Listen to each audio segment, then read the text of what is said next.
we came to the idea of the pop-up. And it was really inspired by the fact that there are like nicotine pouch lounges where you can go in there and get a coffee and just whatever. And I was like, we kind of came on the idea of like, that is a space, that's something that's legally allowed and consumers like, but like, can we make that better? Can we make that a more interesting experience that you go in and, you know, you can do some red light, get a butter up coffee, like leave that space feeling good. And so that got us on this journey of this whole idea of like, let's create a space for a biohacker. Hi, and welcome to At Work With. I'm your host, Anna Merchant. On this podcast, I explore the real stories behind people's careers. No PR scripts, no polished answers. And each episode is designed to leave you with at least one honest insight you can carry into your work and your life. Today, I'm joined by Terry Seal, founder of 1N Labs, a nicotine brand challenging everything you think you know about nicotine. This is a story about conviction, risk, and what it takes to build something when all the odds are against you. Welcome, Terry, to At Work With. I'm so excited to finally meet you. I think this has been long in the works, so it's good to have you here. Terry, I want to start, before we go into 1N and, you know, the founder story, I really want to go back and understand to who Terry was before all of this. Yeah. So where did you grow up and what were you like as a kid? Ooh, that's always a fun question to answer. I moved quite a lot as a child. My dad is in corporate America, so it was kind of in that like merger and acquisition, you kind of move around. So I moved actually 12 times as a kid, but I always describe that I grew up mostly in the Midwest, so in Kansas, like outside of Kansas City. And then we had a big move right during high school to the Washington, D.C. like metropolitan area. So that's a little bit for me, partially home, as well as then after uni, I went and moved to New York City. So if I were to go back to the US, like New York is for me home, as well as this DC area. I have still a lot of my friends from college and high school there. But yeah, I mean, I remember my friend in university, because I would get asked that question, right? And she was just like, pick a place and make up a story. Like, okay. But, you know. Yeah. But I mean, you just said you moved 12 times. Yeah. So was that pre-teens that you moved 12 times or from like 0 to 18? Yeah, so from 0 until like, I mean, including my move to Germany. Yeah. So, but we moved quite a lot as a kid. Just like, that's 12 in the schools. Yeah. Well, I mean, some of it was before I went to school, but like, I don't even remember some of them. I was born in Chicago. I mean, I love that city, but I don't remember it at all. Yeah. So it was quite a few things that happened before like the age of 7. And wow.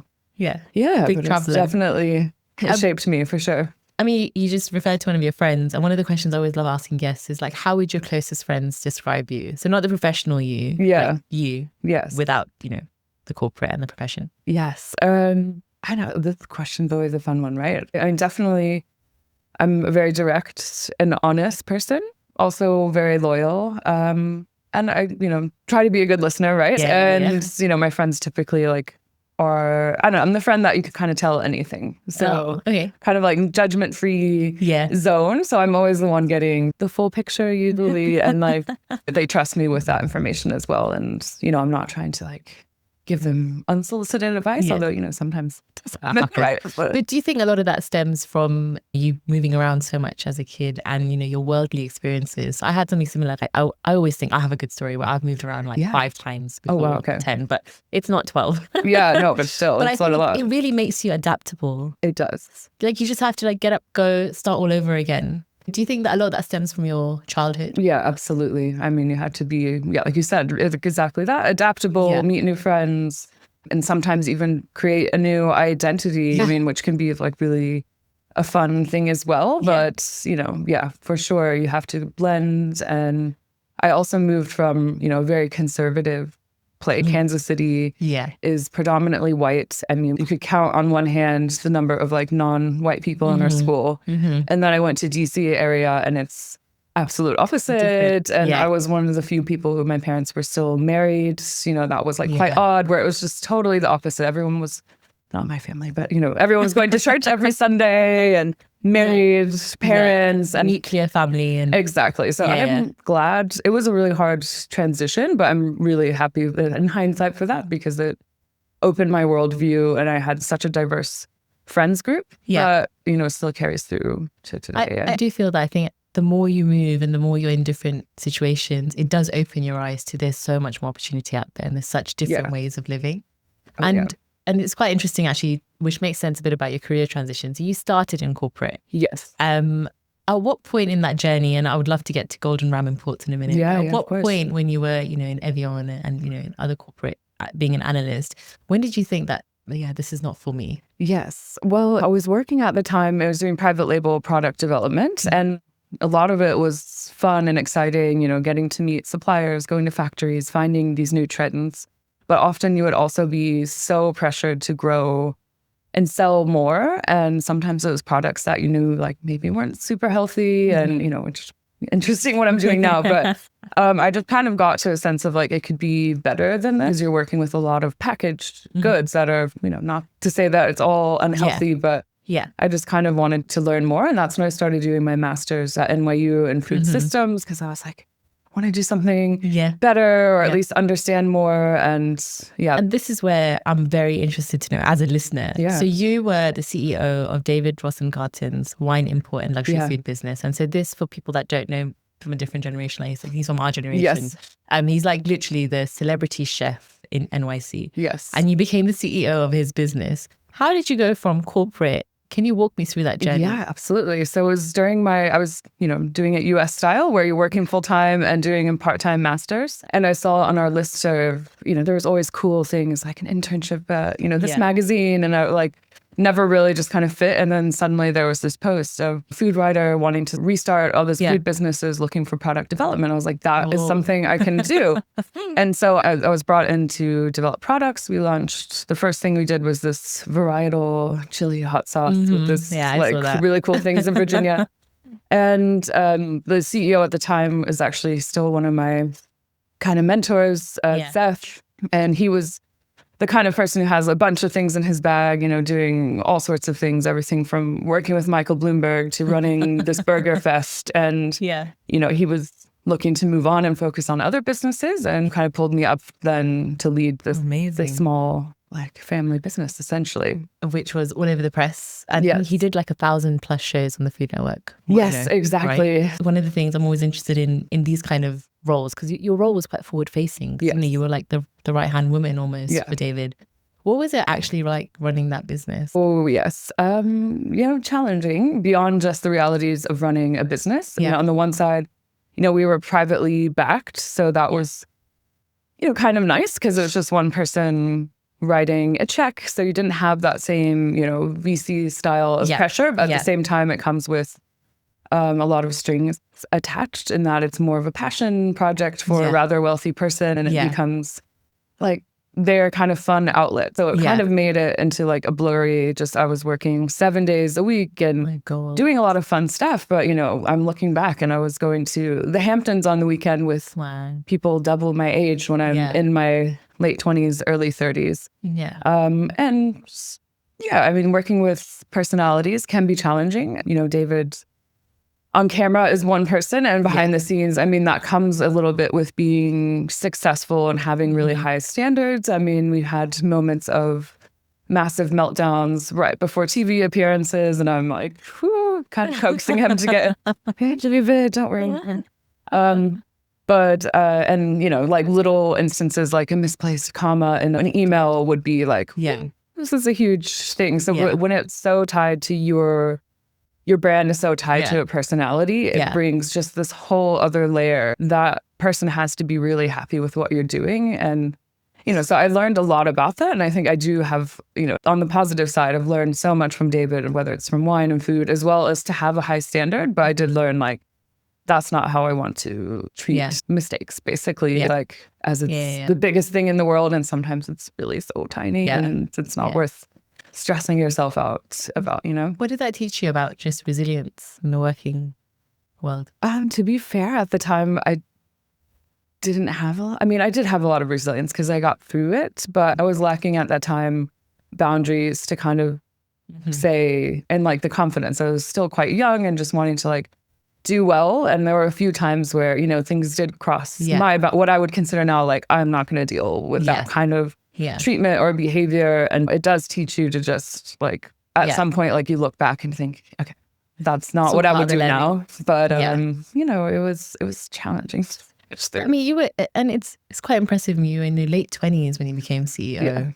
So just, you're still so young in your career. That's when people are like graduating and maybe in their first job, going on to their second, and you're kind of in this really big forward-facing I know. role. Yeah, totally. And it came with a good bit of imposter syndrome as well. Because I'm like, I'm so young. And, it was a smaller business. So, I mean, while, as the head of it, it was still like, I think when I left, around 10 employees, some part-time, some full-time. Yeah.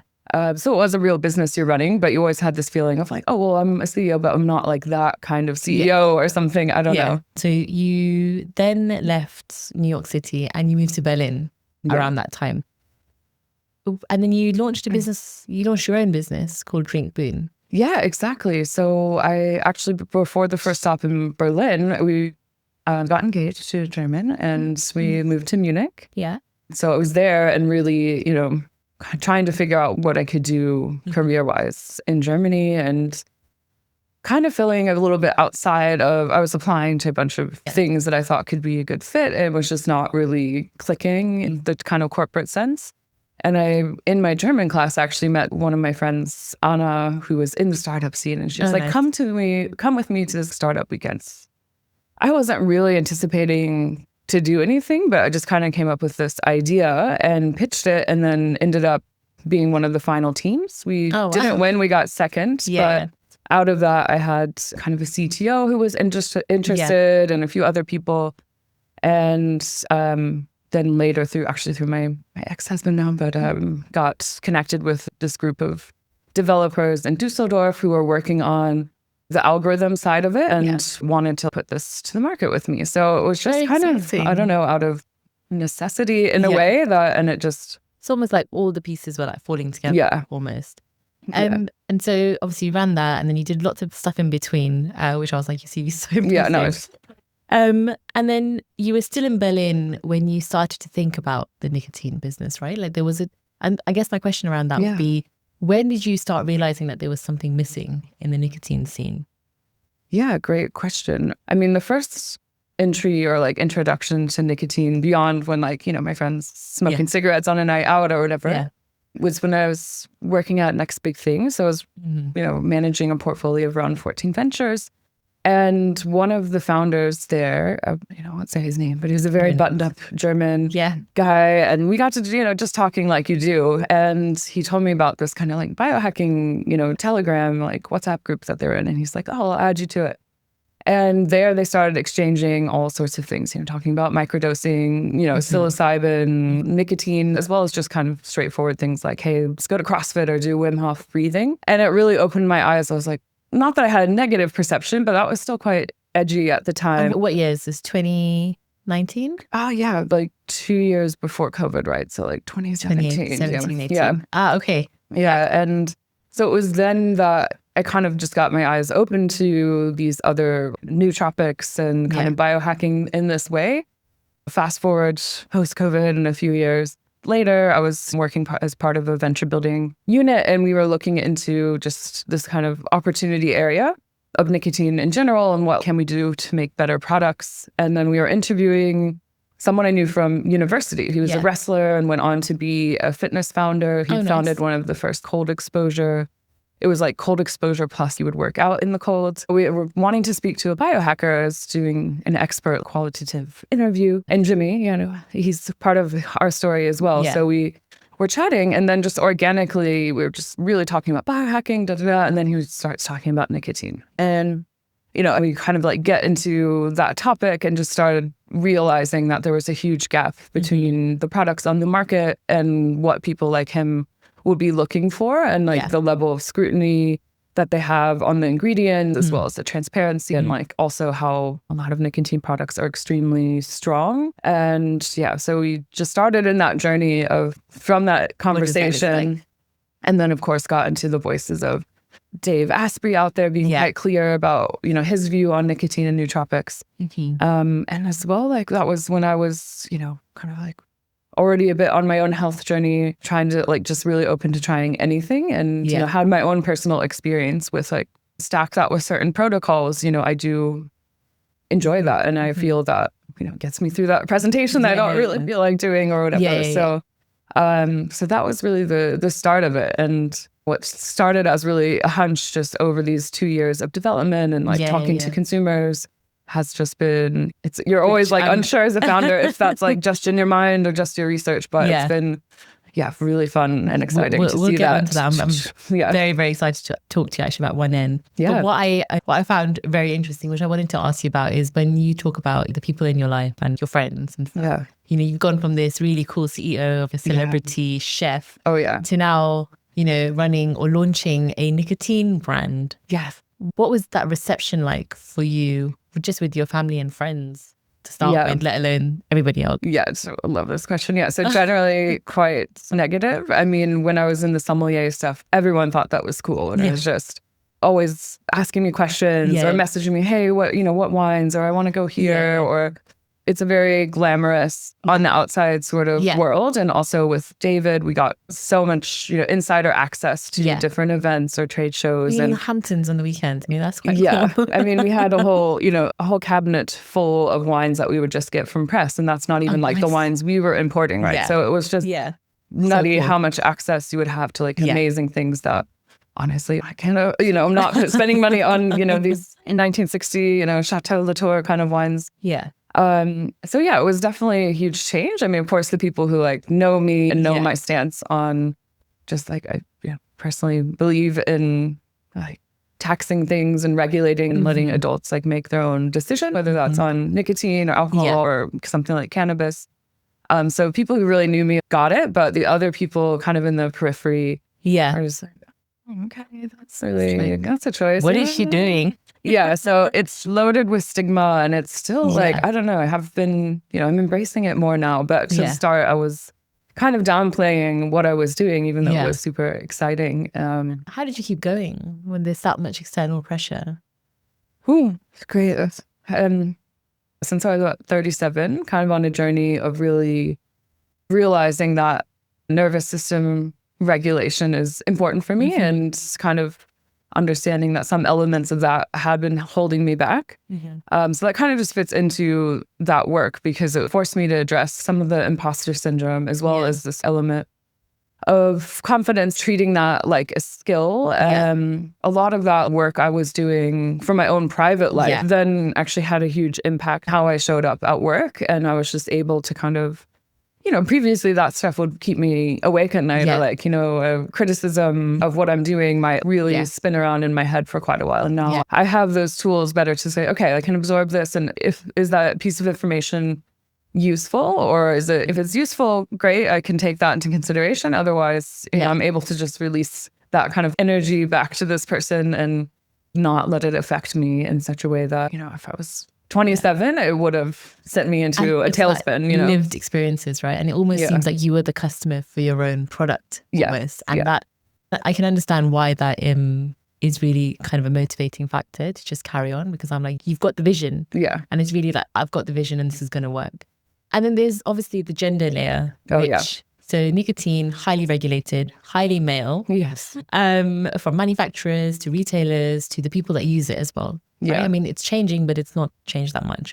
What was it like walking into those rooms as a woman, even 4 years ago when, you know, the conversation started?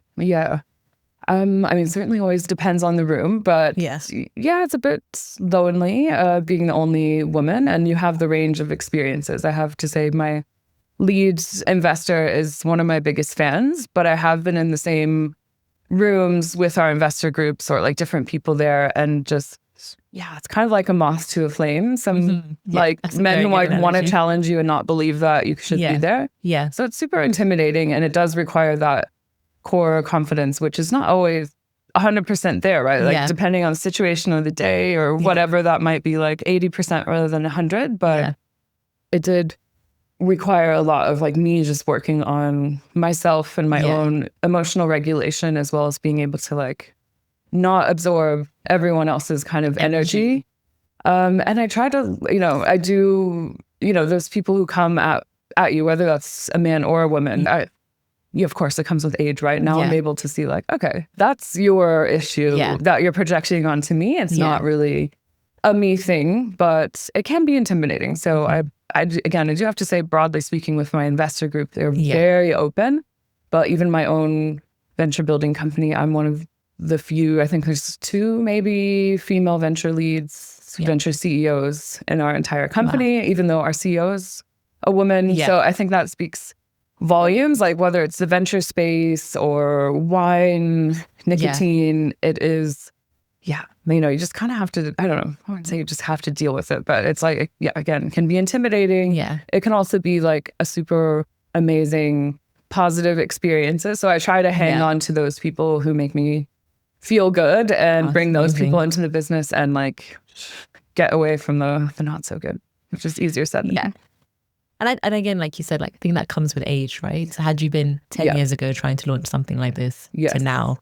So moving on to obviously what you're doing now. So for people that don't have any idea about what 1N Labs are, can you just walk me through very simply what it is that, you're launching and trying to show the market? Absolutely. So we've developed 1N, which is a set of intentionally created nicotine lozenges in low strengths with very selective ingredients. So we did formulate without sucralose, without aspartame. We avoided artificial colors, tried to work as naturally as possible with the flavor profiles, and also to make them, very adults in, again, staying in this space that made sense for biohackers and what sort of things they required, which is, again, not too strong, not too sweet, and ideally the best possible set of ingredients that we could create, which has definitely been a journey. I remember the first chat with our formulator saying, okay, we cannot have sucralose in this product. And they were just like, why? It's so, nicotine is so bitter. It's so hard. There's a reason why this ingredient is in these products, right? And it's also cheaper. And, so it's been a real journey to get to where we are, and we just wanted to create, again, these low strength intentional products that are fit for the biohacker. And that was going to be my question, is that your target audience is biohackers. And so for those people or those listeners that don't know what biohacking is, how would you explain it in the most simplest terms? Yes, so it's really anything that you can do to increase your mitochondrial or cellular health at any level, which is everything from just getting sunlight to sleeping well to hydrating, having electrolytes to these more niche modalities, red light therapy, contrast therapy. So just anything that you can do to make yourself feel better or feel your best self, whether that's like physical, or I also bring in like the emotional side to biohacking because I think that's becoming more and more important. Just because I don't know. So what would the emotional side be? So what kind of practices are those? Yeah, so I've been getting, this is actually a bit new for me in the last year to 2 years, things like visualization, manifestation. When I first heard about this, like, this is super woo, but you kind of have to hear about it from the right person. And, one of those people, we had her at our closing event, the pop-up actually. Maya Raichora was talking about, it's amazing. She was just talking about, your mind, you train your brain the same way that you train your body. And that kind of clicked for me, where I was like, okay, it's not just this like sit down and visualize. It's not like sit down and I'm going to think about being a millionaire and like that's going to happen. But it's more about like training yourself to, feel comfortable in these challenging situations, reprogramming negative thought loops, which is a big one for me. And I think a lot of people. And I think she always says your brain is like a puppy. If you don't train it, it's gonna shit everywhere. So, and that it's just having very different voices who are explaining it in a way that wasn't, you're gonna manifest being a billionaire sort of thing, which was just like that. It's crazy, and we have this thing, and my mom says it a lot. She says, what you think and how you think is what manifests in your life, and that's your destiny. My mom's so wise. Well, so she's like, think good things, and there's nothing that you can't do. And I love that comes under biohacking, because I feel like biohacking depends where you hear about it. It has quite a negative kind of connotation. I forgot the guy's name. Was it Brian Johnson? So when I think of biohacking as someone who's not that familiar with it, until obviously I started researching for this episode, and I was like, this is not the biohacking that I thought it was. That it makes it quite relatable. So like I can do manifestation, I would like to do that would be just something that the regular person can do as well without having, to inject things and you're so right. I'm fully with you there. Not to criticize Brian Johnson and his work. It's fascinating what he does, but it just seems so out of reach for like the regular person Yeah, he's on that extreme edge space. And I mean, I don't know, I'm a big fan of, I want to live as well as possible while I'm here. I don't really have an interest in living forever. Like, that's just not a goal of mine. I maximize my time here. Yeah. And live well, quality over quantity. Exactly. And this pop-up that you've launched, and it was very interesting when I was reading about it. So it wasn't a typical nicotine brand launch. You had neuroscience events, red light therapy, brain mapping. Dave Asprey gave a talk. Maya, you just mentioned. How did you walk me through how you guys designed that? And why did you design it like that? Yeah. So back in the day, we were working with, I always try to bring in as like the best possible people to advise us on different aspects of the business. We had a great group of women, actually leaders. They formed this consultancy based in the US, and they helped launch a bunch of indie brands. So we brought them on to just be that sparring partner for us as we were going through that. And they were putting together the strategy, and there were a lot of things that, instant delivery and flywheel and all this stuff. And then we came to the idea of the pop-up. And it was really inspired by the fact that there are, like nicotine pouch lounges where you can go in there and get a coffee and whatever. And I was like, we kind of came on the idea of like, that is a space, that's something that's legally allowed and consumers like, but like, can we make that better? Can we make that a more interesting like experience that you go in and, you can do some red light, get a butter up coffee, like leave that space feeling good. And so that got us on this journey of this whole idea of like, let's create a space for a biohacker. So again, you can come in, engage with our product if that's for you. Again, we're not aiming to like attract people here who are not currently using nicotine. It's for those biohackers who already have that as part of their routine.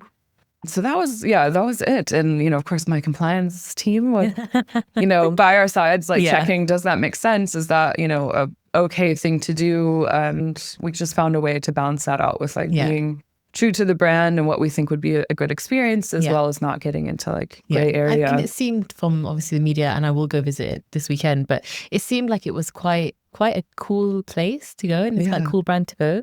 And also it had so much press attention as well since its launch. Were there any moments during the pop-up that surprised you or validated your vision about why this is something that can work? Absolutely. I mean, it always comes back to the consumer conversations, because they don't know that I'm the brand owner, right? Sometimes at the events you introduce yourself as that, but when you're there during the week, the normal consumer coming in, so you're a secret shopper. Yeah. So for us, it's all about collecting that feedback so we can do better, or maybe, change some small element or, slightly tweak the formula, what have you. So just having those people who've, from the first day, you come back and then you see the same person. Oh, hey, I'm back again. Like, when is this available? And really having those people who understood the space. They're like, this is so cool. I love it. I love coming in here.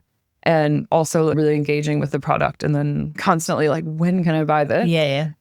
So that was, for me, when it all clicked, that that's just the most rewarding thing. Like when it actually appeals to consumers, but in a genuine like as way. You see your vision come to life and then also be accepted. Which must be amazing as a founder. It is, It seems like you're trying to shift the perception of how people see nicotine. What is that cultural shift that you hope as a founder? Yes. I mean, we always talk about it, but, it's destigmatization of nicotine, decoupling it from the not so great past of cigarettes and the tobacco industry, which really didn't do itself a lot of favors with predatory marketing practices, getting doctors to recommend the cigarette brand and those sort of things. So that, this conversation really started in the niches maybe 10 years ago, maybe sooner, when there is a growing body of evidence of scientific studies. There's 30 plus years of efficacy and safety research on nicotine lozenges, not our specific lozenges that would, but when you look at the safety data from that, it's fairly a low risk profile compared to cigarettes. So really seeing that science. I mean, even the NHS has statements that are like, nicotine on its own is a fairly low risk molecule. So having that like science and data there, of course, studies again through health institutes, NIH in the US, looking at the impact of nicotine, again, not cigarettes, but nicotine, in a lozenge form. Exactly. Looking into like 6 faculties, that's its impact on focus or word recall. So that sparks the whole conversation. Yeah. And I see a lot of parallels as well with other substances like cannabis, has its merits, and ideally you're not combusting cannabis either if you're taking it for a pain topic or insomnia or whatever reason. And there are people now using even psychedelics in a medical sort of setting. So it's away from the rave hippie party past into like, hey, this might have real merit for certain medical conditions. The right way. Exactly. Yeah. So I'm like always about that. It needs to be, again, like regulated, safe, and I think really honest about the facts because, exactly. Yeah, and just educating. Yes. You started the conversation in 2018. You're at the stage where you're about to launch. So these launch early March. What's been one of the hardest things, do you think, as a founder through this journey? Staying true to the vision, because at least in my role in here, this was my idea from this ideation session. We're there with like 10 people, 12 people in a room doing the classic innovation style ideation, Post-its on the wall, and then you're voting on them, and then it whittles down to these 3-4 ideas. So really staying true to the vision and trusting your gut instincts, which is a super underrated thing. And definitely leaning into that. Thanks to Dr. Tara Smart's book. Recommend that for anyone who hasn't read her work. But understanding that intuition is a real thing and that you're drawing on like things that you might not consciously perceive. Because you do get pushed in different directions, whether it's by your team or your investors or advisors. Noises. You kind of have to know when to bring in information and when to push it out. Like perfect example of this is not everyone, but some people are always like, well, this gaming and let's do a hackathon. And I'm like, maybe we can do that later, but right now this is not. We want to stay really true to there, or let's do a stand at a club or something like. We don't want to be near alcohol. That's not what we're about. Even though people might, take it exactly, or like take it on a night out. That's for them. That's great. But so staying true and trusting yourself to because it's ultimately your decision. And in this case, I'm the owner of the proposition and the brand and how it really needs to come together. And that's where the pressure is, right? Like it's your brand. Yeah, I know. You take the credit, but you also take the fall, like when something goes wrong. Fully, yeah. So that can be a bit scary. Sometimes, I don't know. Just like you have to own the failures and fix them and like move on and learn from them. But that's easier said than done. Was there ever a time, say in the last 3 to 4 years, as you were developing and launching this, that you thought, gosh, I made a mistake. I can't do this? It was kind of like right before this pop-up.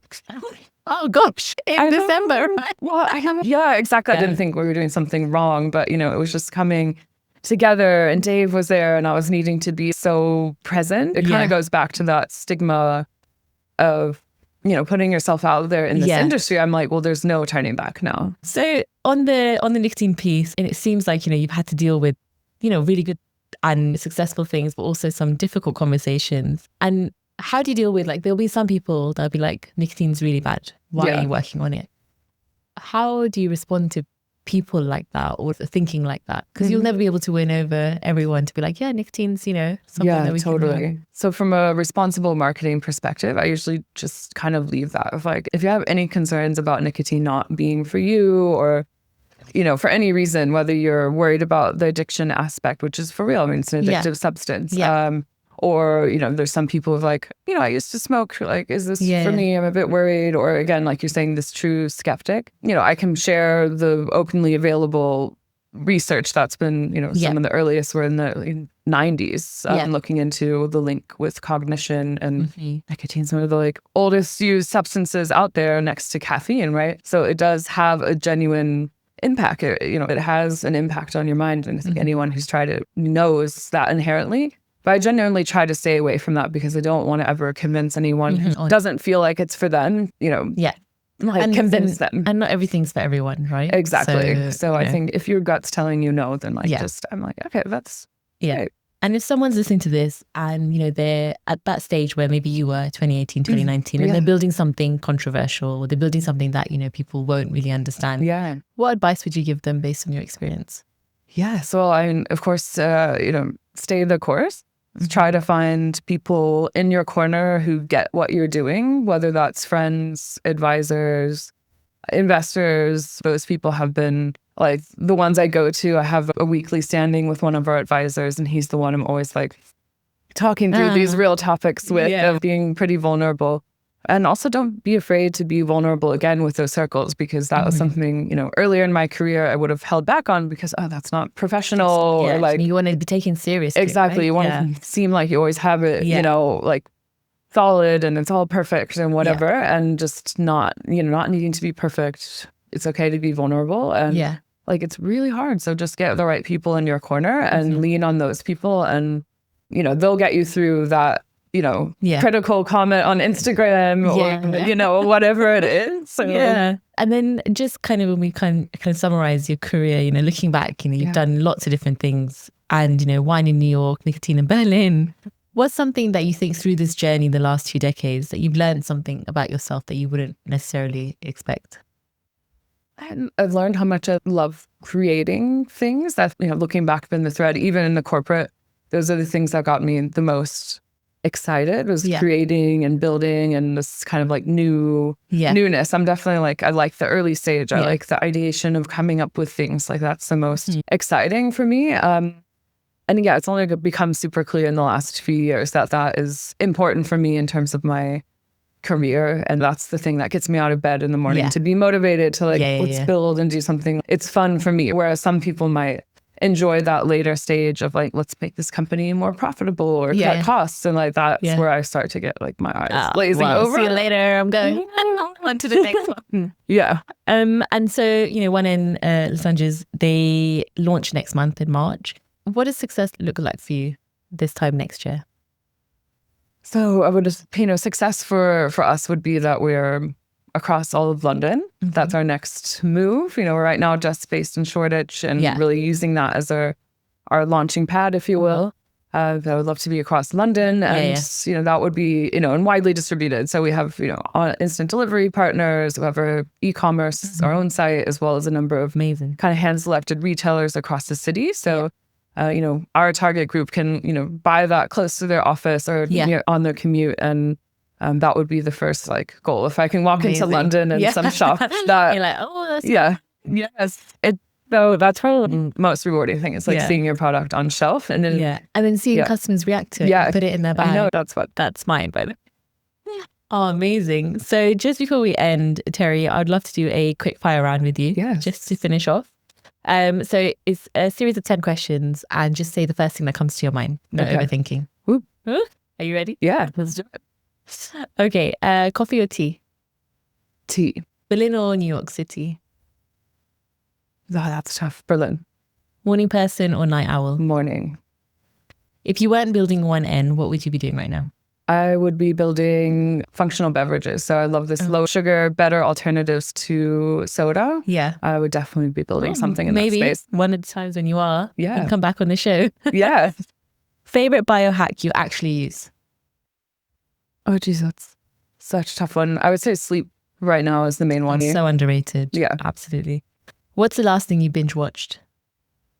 Emily in Paris. I've almost finished. Please don't tell. I almost finished. No spoilers, but I was like a little guilty pleasure. I don't know. I love Emily in Paris. Best business advice you've ever received? Wow, that's a good one.